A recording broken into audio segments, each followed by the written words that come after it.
Hello everyone, welcome to my YouTube channel physics career. आपका हमारे YouTube channel physics career में बहुत बहुत स्वागत है। आज के इस वीडियो में हम स्टार्ट करेंगे डिपेंडेंसी ऑफ इलेक्ट्रिक फ्लक्स के बारे में कि इलेक्ट्रिक फ्लक्स किन किन क्वांटिटीज़ पर डिपेंड करता है। आज की इस वीडियो में हम यही देखेंगे। ये हमारा इलेक्ट्रोस्टैटिक का 6 नंबर लेक्चर है। पिछले लेक्चर में हमने डिस्कस किया हुआ था इलेक्ट्रिक फ्लक्स के बारे में, तो अगर आपने वो लेक्चर नहीं देखा हुआ है तो उस लेक्चर को पहले आप जाकर देखिए, फिर ये लेक्चर देखिए, तब उसके बाद ये वीडियो आपको बहुत ही अच्छे से समझ आएगी। तो चलिए वीडियो को स्टार्ट करते हैं। वीडियो में आगे बढ़ने से पहले हम आपको बताना चाहेंगे कि अगर आप 12th बोर्ड के स्टूडेंट हैं या फिर बीएससी के स्टूडेंट हैं और अपने एग्ज़ाम की प्रिपरेशन कर रहे हैं, तो आपके एग्ज़ाम पॉइंट ऑफ व्यू से ये वीडियो आपके लिए बहुत ही हेल्पफुल होने वाली है, क्योंकि इस वीडियो में आपको एक अच्छे कंटेंट के साथ एक अच्छा नोट्स मिलेगा जो कि ये आपके एग्ज़ाम में आपको एक अच्छा मार्क्स गेन कराएगा।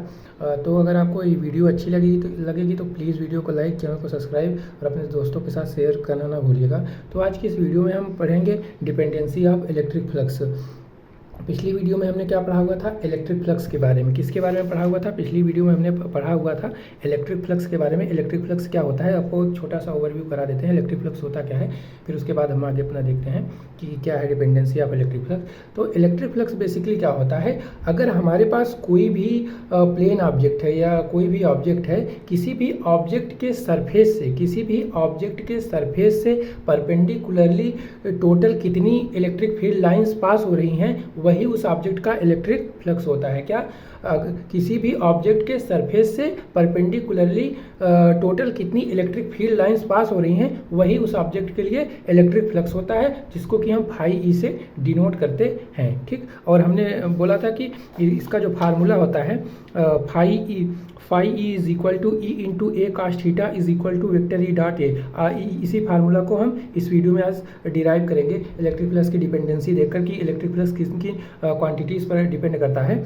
इसी को देखकर हम इस फार्मूला को आज हम डिराइव करेंगे। तो चलिए देखते हैं कि क्या है आज हमारा topic.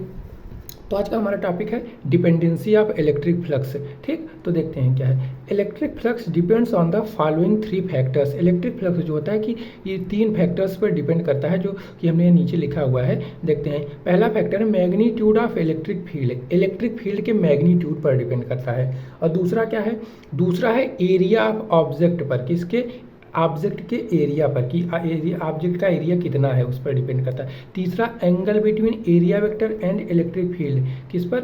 Electric field, area vector और इलेक्ट्रिक फील्ड के बीच में जो एंगल बनता है उसके ऊपर डिपेंड करता है। किसके ऊपर?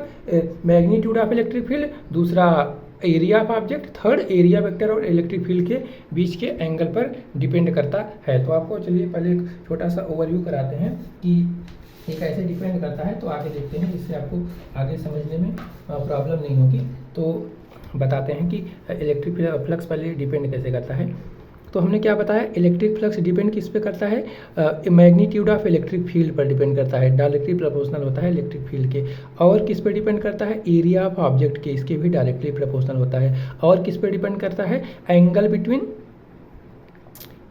Between electric field and area vector के और इलेक्ट्रिक फील्ड के बीच में जो एंगल बनता है उसके ऊपर डिपेंड करता है। इस एंगल को हम लेते हैं थीटा। ठीक, तो हम यहाँ पे भी देखेंगे कि कोई भी क्वांटिटी किसी क्वांटिटी पर डिपेंड कैसे करती है। इसको पहले हम देखेंगे, आपको हम एक बेसिक से बताएंगे, जिससे आपको एक आपको आगे से अच्छे से समझ आए। तो हम आपको यहाँ सबसे पहले बताएंगे कि कोई भी क्वांटिटी किसी दूसरे क्वांटिटी पर डिपेंड कैसे करती है, ये हम कैसे पता करेंगे। अगर आपको पता है तो अच्छी बात है, अगर नहीं पता तो फिर आप समझ लीजिए।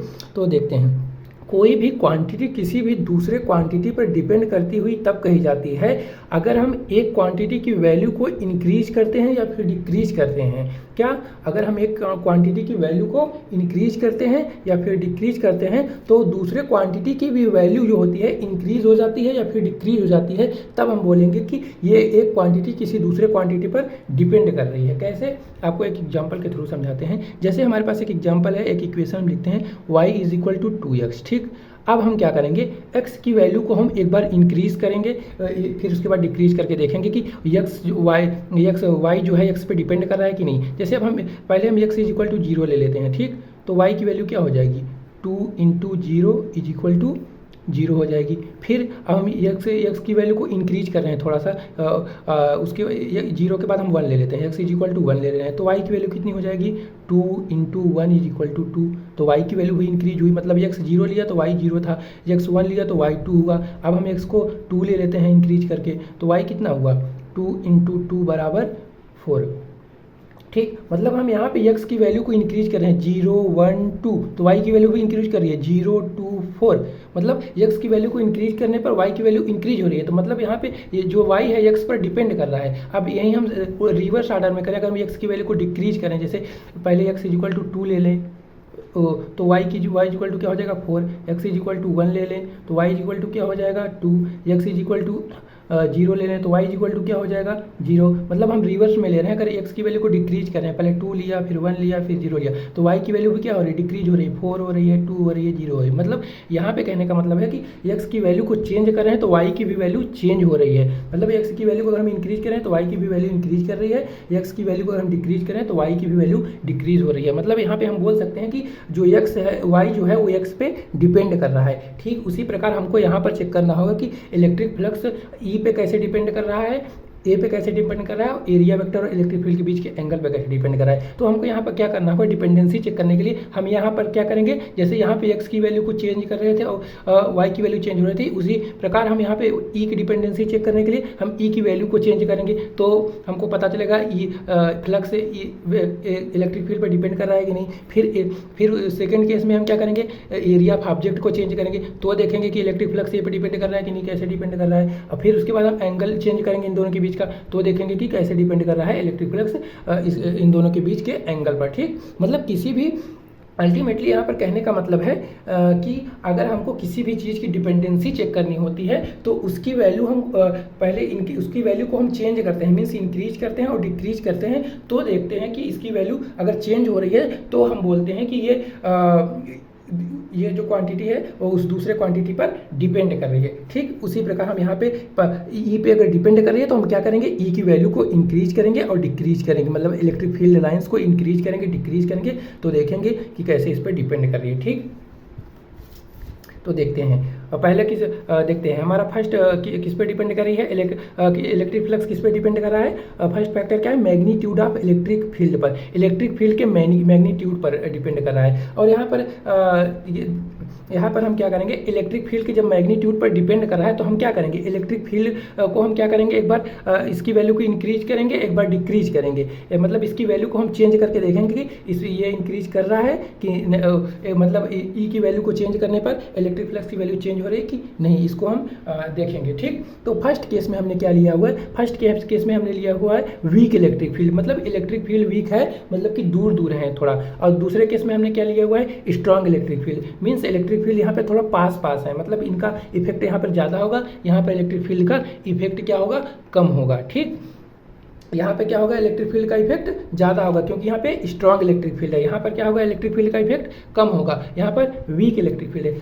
और आपको एक पॉइंट और हम बताना यहाँ पर चाहेंगे, जब भी किसी की डिपेंडेंसी चेक करते हैं केवल और केवल उसी हम टर्म को ही चेंज करते हैं। जैसे यहाँ पे हमको इलेक्ट्रिक फील्ड की डिपेंडेंसी चेक करनी है तो हम यहाँ पे केवल इलेक्ट्रिक फील्ड को चेंज करेंगे, यहाँ पे जो है एरिया वेक्टर को हम नहीं चेंज करेंगे, या फिर एंगल बिटवीन एरिया वेक्टर को यहाँ पे हम एरिया ऑफ ऑब्जेक्ट को नहीं चेंज करेंगे, या फिर एंगल बिटवीन एरिया वेक्टर और इलेक्ट्रिक फील्ड को नहीं चेंज करेंगे, क्योंकि हम चेक कर रहे हैं डिपेंडेंसी केवल इलेक्ट्रिक फील्ड की, तो जिसकी डिपेंडेंसी चेक करेंगे उसी को हम चेंज करेंगे। अब यहाँ पे जैसे हमको डिपेंडेंसी चेक करनी है ई की, तो हम ई को क्या करेंगे, ई को चेंज करेंगे, ई क्या होगा, यहाँ पे चेंज होगा, और एरिया ऑफ ऑब्जेक्ट क्या होगा, ये सेम होगा क्योंकि इसकी डिपेंडेंसी अभी हम नहीं चेक कर रहे हैं, इसको हम सेकंड केस में चेक करेंगे। फिर और क्या, एरिया वेक्टर इलेक्ट्रिक फील्ड और एरिया वेक्टर के बीच का एंगल क्या होगा, ये भी हम सेम ही लेंगे, जिसको चेंज करेंगे उसी को केवल हम जिसको मतलब जिसकी डिपेंडेंसी चेक करेंगे उसी को हम केवल चेंज करेंगे, उसी की वैल्यू को इंक्रीज या डिक्रीज करेंगे, और बाकी को हम कांस्टेंट रखेंगे, बाकी को सेम रखेंगे। अब हमको यहाँ पे इलेक्ट्रिक फील्ड की डिपेंडेंसी चेक करनी है तो इलेक्ट्रिक फील्ड को हम यहाँ पे चेंज कर रहे हैं, एक बार वीक ले रहे हैं, एक बार स्ट्रॉन्ग ले रहे हैं, और एरिया वेक्टर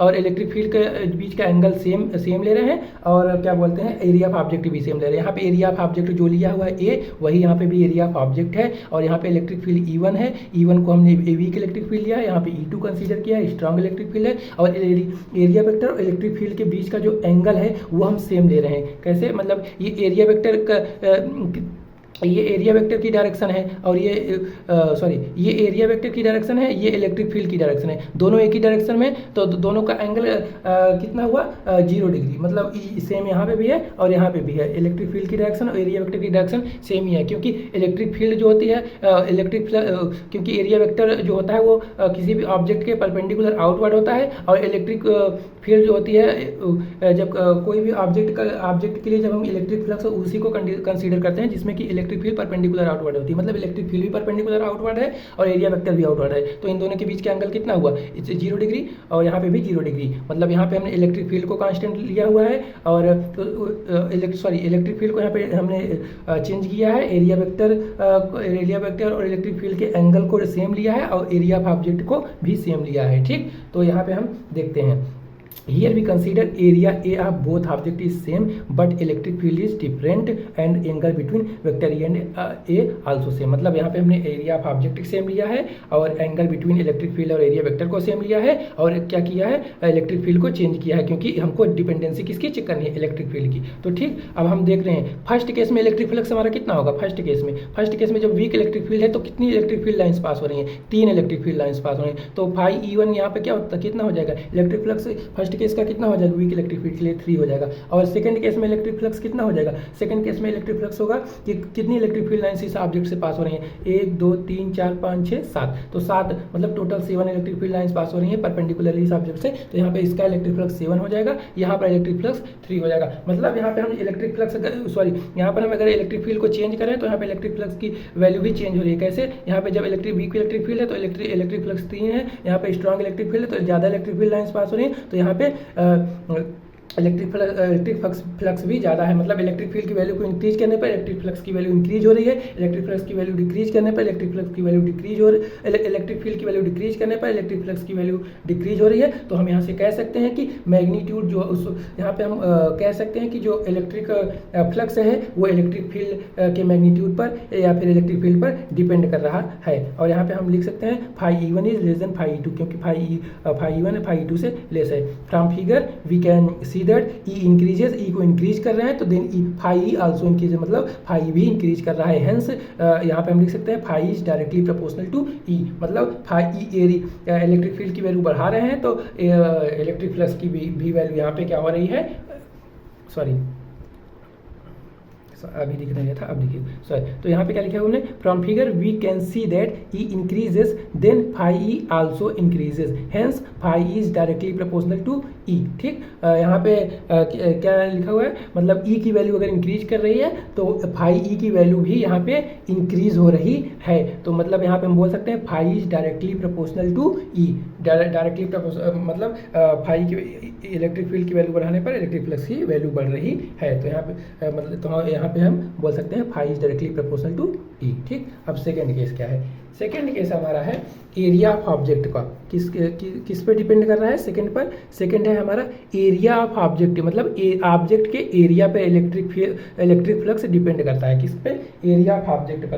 अब हमने आपको बताया कि डिपेंडेंसी किस पे डिपेंडेंसी कैसे चेक की जाती है, जिस पर हमको डिपेंडेंसी चेक करनी होती है उसी की वैल्यू को हम चेंज करते हैं तभी हमको डिपेंडेंसी मिलती है कि ये इस पर डिपेंड कर रही है कि नहीं। तो यहाँ पे हम क्या करेंगे, यहाँ पे हमको एरिया ऑफ ऑब्जेक्ट पर डिपेंडेंसी चेक करनी है, तो हम यहाँ पे क्या करेंगे, ऑब्जेक्ट को एरिया को चेंज करेंगे, कम या ज़्यादा करेंगे, तो हमको पता चलेगा कि ये इस पर डिपेंड कर रहा है कि नहीं। और यहाँ पे हम क्या चेंज करेंगे, एरिया ऑफ ऑब्जेक्ट को चेंज करेंगे और कांस्टेंट किसको रखेंगे, इलेक्ट्रिक फील्ड को इस बार हम कांस्टेंट रखेंगे, और एंगल बिटवीन एरिया वेक्टर और इलेक्ट्रिक फील्ड को हम यहाँ पे सेम रखेंगे। यहाँ पे क्या लिखा हुआ है फिगर में देख लीजिए, तो फिगर में दिखाया हुआ है उसी को यहाँ पे लिखा गया है, इलेक्ट्रिक फील्ड सेम और कांस्टेंट फॉर बोथ ऑब्जेक्ट, दोनों ऑब्जेक्ट के लिए इलेक्ट्रिक फील्ड सेम ही है पूरे रीजन में, और एरिया ऑफ ऑब्जेक्ट डिफरेंट है, ऑब्जेक्ट का एरिया जो है डिफरेंट लिया है क्योंकि डिपेंडेंसी एरिया ऑफ ऑब्जेक्ट पर चेक करनी है, और एंगल बिटवीन एरिया वेक्टर और इलेक्ट्रिक फील्ड भी यहाँ पर सेम और कांस्टेंट लिया है क्योंकि हमको डिपेंडेंसी सिर्फ एरिया ऑफ ऑब्जेक्ट पर चेक करनी है, जिस पे नहीं चेक करनी है उसको हम सेम या फिर उसको कांस्टेंट बोलते हैं, उसको हम सेम और कांस्टेंट लेते हैं। ठीक,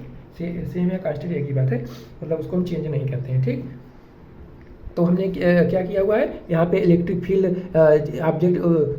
यहाँ पे हमने क्या किया हुआ है, इलेक्ट्रिक फील्ड को सेम लिया हुआ है पूरे रीजन में, और एरिया ऑफ ऑब्जेक्ट को डिफरेंट किया हुआ है। यहाँ पे एक ऑब्जेक्ट का एरिया यहाँ पर ऑब्जेक्ट का एरिया A1 है, छोटा ऑब्जेक्ट है, यहाँ पर ऑब्जेक्ट का एरिया A2 है, इसको हम A2 मान लेते हैं, बड़ा ऑब्जेक्ट है। तो यहाँ और इलेक्ट्रिक फील्ड और एरिया वेक्टर के बीच में एंगल कितना है, इलेक्ट्रिक फील्ड भी इसी डायरेक्शन में परपेंडिकुलर आउटवर्ड, एरिया वेक्टर भी है परपेंडिकुलर आउटवर्ड है, तो इनके बीच में एंगल कितना हुआ, 0 डिग्री हुआ। तो यहाँ पे भी सेम है, यहाँ पे भी सेम है, मतलब electric field same, area vector और इलेक्ट्रिक फील्ड के बीच का एंगल सेम, और हमने एरिया को चेंज किया क्योंकि एरिया पे ही हमको डिपेंडेंसी चेक करनी है।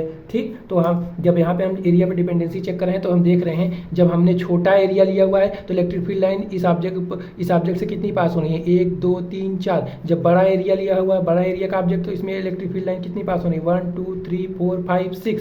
ठीक, मतलब छोटे ऑब्जेक्ट के एरिया से 4 पास हो रही है और बड़े ऑब्जेक्ट के एरिया से 6 पास हो रही है। तो इस ऑब्जेक्ट का इलेक्ट्रिक फ्लक्स कितना हुआ, 4, और इस ऑब्जेक्ट का इलेक्ट्रिक फ्लक्स कितना हुआ, 6 हुआ। टोटल कितनी है इलेक्ट्रिक फील्ड लाइन्स, 1 2 3 4 5 6 7 8, टोटल 8 हैं। बट ऑब्जेक्ट से कितनी पास हो रही है, छोटे ऑब्जेक्ट से 4 पास हो रही है, तो इसका इलेक्ट्रिक फ्लक्स 4, बड़े ऑब्जेक्ट से कितनी पास हो रही है, 6 इलेक्ट्रिक फील्ड लाइन्स पास हो रही है, तो इसका इलेक्ट्रिक फ्लक्स कितना हुआ, 6 हुआ। ठीक, वही यहाँ पे लिखा हुआ है फाई E1, मतलब एरिया जिसका A1 है उसका इलेक्ट्रिक फ्लक्स 4 हो जाएगा, और एरिया इसका A2 है उसका इलेक्ट्रिक फ्लक्स 7 हो जाएगा, मतलब phi E1 is less than phi E2। ठीक, अब यहाँ पे हम ये भी बोल सकते हैं, 10 from figure we can see that ये इंक्रीजेज, मतलब ए को इंक्रीज कर रहे हैं, क्या, एरिया इंक्रीज कर रहे हैं, एरिया वेक्टर नहीं है ये ए है, मतलब एरिया ऑब्जेक्ट है, ए को इंक्रीज कर रहे हैं, देन फाई इंक्रीजेज, मतलब यहाँ पे हम जो एरिया को चेंज कर रहे हैं तो यहाँ पे फाई की वैल्यू भी इंक्रीज हो रही है, मतलब जब छोटा ऑब्जेक्ट तो ज़्यादा कम इलेक्ट्रिक फ्लक्स, बड़ा ऑब्जेक्ट तो ज़्यादा इलेक्ट्रिक फ्लक्स, मतलब ए बढ़ने पर फाई भी बढ़ रहा है। It means that phi is directly proportional to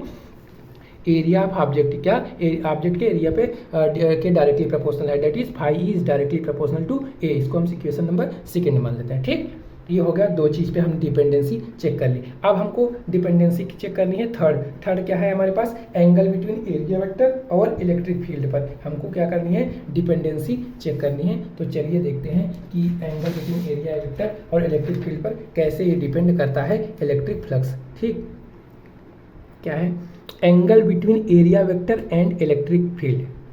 ठीक, तो हम इस बार क्या करेंगे, इस बार हमको क्या करना है, इस बार हमको डिपेंडेंसी किस पे चेक करनी है, इस बार हमको डिपेंडेंसी चेक करनी है एरिया वेक्टर और इलेक्ट्रिक फील्ड के बीच के एंगल पर चेक करनी है, ना कि इलेक्ट्रिक फील्ड और एरिया ऑफ ऑब्जेक्ट पर। एरिया ऑफ ऑब्जेक्ट और इलेक्ट्रिक फील्ड पर चेक कर लिया है, अब हमको किसको चेक करनी है, इलेक्ट्रिक फील्ड और एरिया वेक्टर के एंगल पर। तो हम इसको तब इस बार किसको चेंज करेंगे, इस बार हम चेंज करेंगे इलेक्ट्रिक फील्ड और एरिया वेक्टर के बीच में जो एंगल थीटा बनेगा, इसको हम क्या करेंगे, इसको चेंज करेंगे। बाकी जो ऑब्जेक्ट का एरिया होगा ये क्या होगा, ये सेम होगा, क्योंकि इस पर डिपेंडेंसी नहीं चेक करनी, और इस पे हम चेक कर चुके हैं। अब और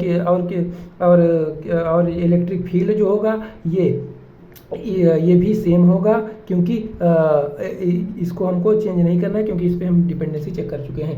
डिपेंडेंसी हमको चेक करनी है केवल इलेक्ट्रिक फील्ड और एरिया वेक्टर के बीच के एंगल पे, तो हमको चेंज इसी को करना है, बाकी सबको कांस्टेंट रखना है, मतलब जिस पे डिपेंडेंसी चेक करनी होती है उसी को चेंज करना है। ठीक, उसी को इंक्रीज करेंगे या डिक्रीज करेंगे। तो हमारे पास हमने यहाँ लिखा हुआ है electric field same, area of object same, angle between vector and electric field is different. तो हम यहाँ पे क्या किए, इलेक्ट्रिक फील्ड ये इलेक्ट्रिक फील्ड और ये इलेक्ट्रिक फील्ड दोनों केस में सेम है। एरिया ऑफ ऑब्जेक्ट जो यहाँ पे ए लिया है वही इसमें भी वही सेम है, लेकिन यहाँ पे क्या करेंगे, हम एंगल को चेंज करेंगे, इलेक्ट्रिक फील्ड और एरिया वेक्टर के बीच के एंगल को चेंज करेंगे। एंगल को कैसे चेंज करेंगे, एक बार हम 0 डिग्री लेंगे, एक बार हम 90 डिग्री लेंगे। ठीक, तो देखेंगे, तो जब यहाँ पे हमने क्या किया हुआ है, फर्स्ट केस में हमने इलेक्ट्रिक फील्ड और एरिया वेक्टर के बीच का जो एंगल लिया हुआ है वो कितना लिया हुआ है, 0 डिग्री। कैसे 0 डिग्री हुआ बताते हैं आपको, ये 0 डिग्री कैसे हुआ। अब जैसे हमारा ये जो ऑब्जेक्ट है, प्लेन ऑब्जेक्ट है, ठीक, अब ये इससे इलेक्ट्रिक फील्ड लाइंस तो ऐसे पास हो रही हैं। ठीक, ये इलेक्ट्रिक फील्ड लाइंस हैं, और एरिया वेक्टर का डायरेक्शन कैसे होता है, परपेंडिकुलर आउटवर्ड। ये ठीक। अब इलेक्ट्रिक फील्ड भी इसी डायरेक्शन में, एरिया वेक्टर भी इसी डायरेक्शन में, तो दोनों के बीच का एंगल कितना हुआ, थीटा इक्वल टू 0 डिग्री, कितना 0 डिग्री। तो हमें और इलेक्ट्रिक और यहाँ पे हमने क्या लिया हुआ है कि जो ऑब्जेक्ट का एरिया है ये सेम है और इलेक्ट्रिक फील्ड यहाँ पे जो है वो भी सेम है, और बट यहाँ पे जो डिफरेंस एंगल लिया है दोनों के बीच में, एरिया वेक्टर और इलेक्ट्रिक फील्ड के बीच में ये जो एंगल लिया हुआ है वो ये यहाँ पे दोनों केस में हम डिफरेंट लेंगे। मतलब यहाँ थीटा इक्वल टू 0 डिग्री, यहाँ पे थीटा इक्वल टू 90 डिग्री। यहाँ पे कैसे 0 डिग्री और कैसे 90 डिग्री बताते हैं। यहाँ पे फर्स्ट केस में क्या हुआ है, फर्स्ट केस में कैसे हमने इलेक्ट्रिक फील्ड और एरिया वेक्टर का एंगल को चेंज किया है। फर्स्ट केस में क्या है, फर्स्ट केस में हमने जैसे हमारे पास प्लेन ऑब्जेक्ट हो गया, ठीक। अब इससे इलेक्ट्रिक फील्ड कैसे पास हो रही है, इलेक्ट्रिक फील्ड ऐसे डायरेक्टली मतलब परपेंडिकुलर आउटवर्ड पास हो रही है, ऐसे perpendicular outward of the plane, इससे इलेक्ट्रिक फील्ड पास हो रही है। ये दोनों इलेक्ट्रिक फील्ड है और मान लेते हैं ये जो ब्लू पेन है ये एरिया वेक्टर की डायरेक्शन है, ठीक। ये एरिया वेक्टर की डायरेक्शन है और ये जो ब्लैक और रेड पेन है ये इलेक्ट्रिक फील्ड की डायरेक्शन, दोनों की डायरेक्शन एरिया वेक्टर और इलेक्ट्रिक फील्ड की डायरेक्शन सेम ही है। इनके बीच का एंगल कितना हुआ 0 डिग्री, ठीक। तो इस केस में हमने 0 डिग्री लिया, तो इलेक्ट्रिक फील्ड और एरिया वेक्टर की डायरेक्शन सेम ही है और इसमें हमने 0 डिग्री लिया और इससे electric field line perpendicularly outward pass हो रही है। कैसे, परपेंडिकुलरली आउटवर्ड पास हो रही है इलेक्ट्रिक फील्ड लाइन्स। तो और इस सेकंड केस में क्या किया हुआ है हमने, सेकंड केस में हमने यहाँ पे चेंज किया हुआ है, theta is equal to 90 degree. मतलब यहाँ पे हमने क्या किया है, एरिया वेक्टर और इलेक्ट्रिक फील्ड के एंगल को चेंज किया हुआ है। कैसे चेंज किया हुआ है ये देखते हैं। जो एरिया वेक्टर को इस सेकंड केस में क्या किया हुआ है, एरिया वेक्टर को कैसे चेंज किया है, तो जो इस सेकंड केस में हमने किया है, ये जो ऑब्जेक्ट है उसको हमने कैसे रखा हुआ, पहले तो हम इसके फर्स्ट केस में हमने ऐसे रखा हुआ था ऑब्जेक्ट को, लेकिन सेकंड केस में ऑब्जेक्ट को हम ऐसे रखेंगे क्योंकि इसको हमको एंगल को चेंज करना है, इलेक्ट्रिक फील्ड और एरिया वेक्टर को। तो इस केस में कैसे इलेक्ट्रिक फील्ड और एरिया वेक्टर का एंगल चेंज होगा देखते हैं। तो इस केस में जो इलेक्ट्रिक फील्ड होगी उसके ऊपर से, ऑब्जेक्ट के ऊपर से पास होगी, इलेक्ट्रिक फील्ड ऊपर से इधर से, ये जैसे एक ये रेड पेन है ये इसके नीचे से जा रही है, ये इसके ऊपर से जा रही है, तो इलेक्ट्रिक फील्ड कैसे पास हो रही है, जैसे ये ऑब्जेक्ट है हमारा, इससे ये इलेक्ट्रिक फील्ड इसके ऊपर से जा रही है, ठीक। तो ये ऊपर से जा रही है और कुछ और इलेक्ट्रिक फील्ड लाइन्स है ये भी इसके ऊपर से ही जा रही है। मतलब इस ऑब्जेक्ट से एक भी इलेक्ट्रिक फील्ड लाइन्स पास नहीं हो रही हैं। क्या, इस ऑब्जेक्ट से एक भी इलेक्ट्रिक फील्ड लाइन्स पास नहीं हो रही हैं और एंगल हम कैसे देखेंगे कि एरिया वेक्टर और इलेक्ट्रिक फील्ड का चेंज कैसे हुआ। ये जो हमारा पास प्लेन ऑब्जेक्ट है तो इससे एरिया वेक्टर की डायरेक्शन कैसे होगी, परपेंडिकुलर आउटवर्ड, मतलब ऊपर की तरफ होगी। यहाँ पे एरिया वेक्टर की डायरेक्शन परपेंडिकुलर आउटवर्ड ऊपर की तरफ होगी, लेकिन इलेक्ट्रिक फील्ड की डायरेक्शन कैसी है, इलेक्ट्रिक फील्ड तो अब भी ऐसी ही है, मतलब इलेक्ट्रिक फील्ड और एरिया वेक्टर के बीच का जो एंगल कितना हुआ 90 डिग्री, क्योंकि एरिया वेक्टर ऐसे है और इलेक्ट्रिक फील्ड ऐसे है, ये एक्स एक्सिस है, ये वाई एक्सिस है। मतलब इलेक्ट्रिक फील्ड जो है एक्स एक्सिस में और एरिया वेक्टर वाई एक्सिस में, तो दोनों के बीच का एंगल कितना हुआ 90 डिग्री। मतलब यहाँ पे हम एंगल चेंज कर रहे हैं, ठीक। इलेक्ट्रिक फील्ड हमारी ऐसे जा रही है और एरिया वेक्टर परपेंडिकुलर हमेशा आउटवर्ड ऑफ द प्लेन होता है। तो इस केस में एक भी इलेक्ट्रिक फील्ड लाइंस ऑब्जेक्ट से पास नहीं होंगी, क्योंकि हम जानते हैं कि वही इलेक्ट्रिक फ्लक्स लिया जाता है जब जो इलेक्ट्रिक फील्ड लाइंस किसी भी ऑब्जेक्ट के परपेंडिकुलरली पास हो रही हैं। यहाँ पे परपेंडिकुलरली तो पास नहीं हो रही है यहाँ पे एक भी इलेक्ट्रिक फील्ड लाइंस ऑब्जेक्ट से परपेंडिकुलरली तो पास नहीं हो रही है, ये इसके ऊपर से चली जा रही है, ये इसके ऊपर से ऐसे चली जा रही है। तो यहाँ पर हमने दिखाया हुआ है जो ऑब्जेक्ट का एरिया है, ये जो ऑब्जेक्ट जो रखा हुआ है हमने इसको ऐसे रखा हुआ है। फर्स्ट केस में ऐसे रखा हुआ था, सेकंड केस में ऐसे रखा हुआ है, क्योंकि हमको यहाँ पर एंगल चेंज करना था। यहाँ पे एक बार 0 डिग्री लिया, यहाँ पे 90 डिग्री लिया, ठीक। तो फर्स्ट केस के लिए इलेक्ट्रिक फ्लक्स क्या हुआ, फर्स्ट केस के लिए जब 0 डिग्री था एंगल, तो इलेक्ट्रिक फ्लक्स की वैल्यू क्या हुई, फाई इज इक्वल टू 5, क्योंकि यहाँ पे इलेक्ट्रिक फ्लक्स परपेंडिकुलरली पांचों इलेक्ट्रिक फील्ड लाइंस जो हैं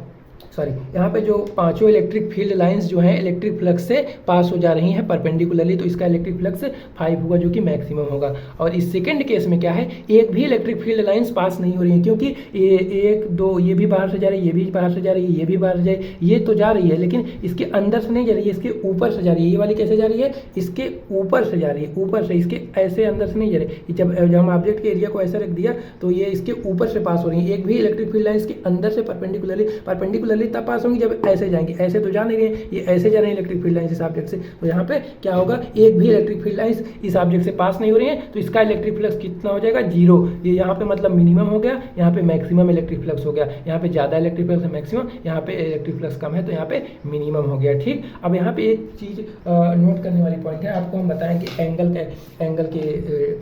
एंगल से रिलेटेड, तो हमको एक बात पता है, जो काश थीटा होता है, काश थीटा की वैल्यू क्या होती है, वो 0 डिग्री पर क्या होती है, मैक्सिमम 1 होती है मैक्सिमम काश थीटा की, और जो काश थीटा की मिनिमम वैल्यू होती है वो 90 डिग्री पर मिनिमम होती है, कितना होती है, 0। काश थीटा की 90 कितना होती है, 90 डिग्री पर 0 मिनिमम होती है। ठीक, साइन और टेन के केस में ऐसा नहीं होता है, साइन टेन के केस में दूसरा कुछ होता है, तो इसलिए हम यहाँ पे कॉस लेंगे, क्योंकि कॉस की वैल्यू 0 पर मैक्सिमम होती है और 90 के केस में मिनिमम होती है। तो यहाँ पे हम यहाँ पे जो एंगल लेंगे, जब मैक्सिमम है तो कास्ट, यहाँ पे हमको पता है कि जब कास्ट थीटा की वैल्यू किस पे मैक्सिमम होती है, कास्ट थीटा की वैल्यू 0 डिग्री पर मैक्सिमम होती है और 90 डिग्री पर कितनी होती है, मिनिमम।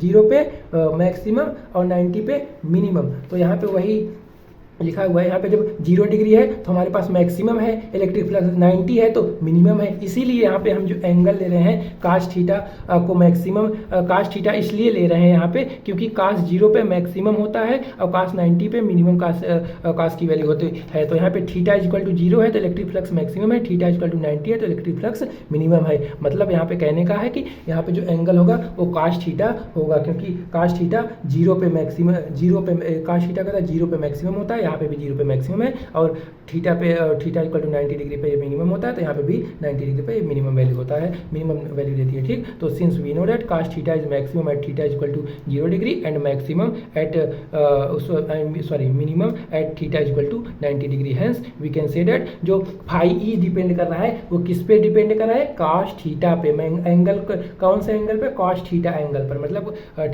थीटा एंगल, जो एंगल थीटा पे डिपेंड कर रहा है वो डिपेंड किस पे कर रहा है, थीटा एंगल के कोसाइन पे डिपेंड कर रहा है, मतलब कॉस थीटा पर ये डिपेंड कर रहा है, क्योंकि जब कॉस थीटा की वैल्यू अगर हम मैक्सिमम लेंगे तो हमको इलेक्ट्रिक फ्लक्स मैक्सिमम मिलेगा और मिनिमम लेंगे तो मिनिमम मिलेगा, मतलब ठीक। तो वहीं पे यहाँ पे लिखा हुआ गया है कि phi is equal to directly proportional to cos theta, मतलब एंगल को हम बढ़ा रहे हैं तो इलेक्ट्रिक फ्लक्स की वैल्यू बढ़ रही है, और एंगल को हम कम, एंगल मतलब यहाँ पे एंगल हम चेंज कर रहे हैं तो इलेक्ट्रिक फ्लक्स की भी वैल्यू चेंज हो रही है। यहाँ पे 0 था तो यहाँ पे हमको इलेक्ट्रिक फ्लक्स 5 मिला, यहाँ पे 90 डिग्री था तो यहाँ पे इलेक्ट्रिक फ्लक्स 0 मिला, मतलब एंगल को चेंज करने पर हमको हमारे काश थीटा एंगल को चेंज करने पर इलेक्ट्रिक फ्लक्स की वैल्यू चेंज हो रही है। और इलेक्ट्रिक फ्लक्स, और ये डिपेंड कैसे करेगी, काश थीटा पर डिपेंड करेगी, क्योंकि काश थीटा 0 पर मैक्सिमम और क्या बोलते हैं 90 डिग्री पर मिनिमम होता है, इसलिए phi is directly proportional to cos theta. हमारे पास 3 इक्वेशन हमको मिल गई, क्या मिली 3 इक्वेशन। पहली इक्वेशन हमको क्या मिली है, जो पहली डिपेंडेंसी हमने चेक किया था वहाँ से मिला है phi E is equal directly proportional to magnitude of electric field. दूसरा किस पे मिला, phi E directly proportional to area of object. तीसरा किस पे मिला, phi E is directly proportional to cos theta. ठीक, तीन चीज़ों पे मिल गया। ठीक, अब वही इन 3 चीज़ों पर डिपेंड करती है, इन्हीं 3 चीज़ों पर इलेक्ट्रिक फ्लक्स डिपेंड कर रहा है, वो अभी हमने आपको दिखाया। अब जब इसको हम लिख कैसे सकते हैं, तीनों इक्वेशन को हम कंबाइन करके कैसे लिख सकते हैं, phi E is directly proportional to E A cos theta, ऐसे लिख सकते हैं। ठीक, ये हम ऐसे लिख सकते हैं, वही हमने यहाँ पर लिखा हुआ है phi is directly proportional to E A cos theta.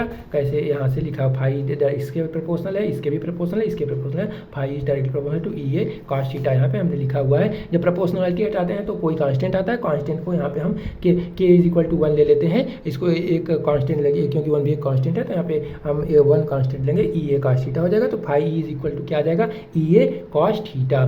ठीक, ये होता है इलेक्ट्रिक फ्लक्स का फार्मूला, या तो हम इसको इस फॉर्म में भी लिख सकते हैं क्योंकि हमको एक फार्मूला पता है, vector E dot vector B equal to magnitude of A into magnitude of B, A B cos theta होता है। तो यहाँ पे जब हम ए बी कॉस थीटा जो मैग्नीट्यूड ऑफ ई और ए है, इसको हम कैसे लिख सकते हैं, vector A dot vector B के फॉर्म में, मतलब vector E dot vector A लिख सकते हैं। तो this is the formula of electric flux. ठीक, तो ये था आज हमने क्या देखा इस वीडियो में, इलेक्ट्रिक फ्लक्स की डिपेंडेंसी देखी कि इलेक्ट्रिक फ्लक्स किन किन चीज़ों पर डिपेंड करता है, डिपेंडेंसी कैसे चेक की जाती है। डिपेंडेंसी चेक करने के लिए हमको ये चेक करना होता है कि मतलब डिपेंडेंसी किसी की चेक करने के लिए जिसकी डिपेंडेंसी चेक करनी होती है उसकी वैल्यू को हम इंक्रीज करते हैं या फिर डिक्रीज करते हैं, तो उसी से हम चेक करते हैं कि ये कैसे डिपेंड कर रही है। ठीक, तो आज के इस वीडियो में इतना ही। फिर मिलते हैं किसी नेक्स्ट वीडियो में नेक्स्ट टॉपिक के साथ। अगर आपको ये वीडियो अच्छी लगी तो प्लीज़ वीडियो को लाइक, चैनल को सब्सक्राइब और अपने दोस्तों के साथ शेयर करना ना भूलिएगा, और एक प्यारा सा कमेंट भी करिएगा जिससे कि हमको नेक्स्ट वीडियो बनाने के लिए एक अच्छा सा मोटिवेशन मिल सके। So thanks for watching this video. Okay, bye.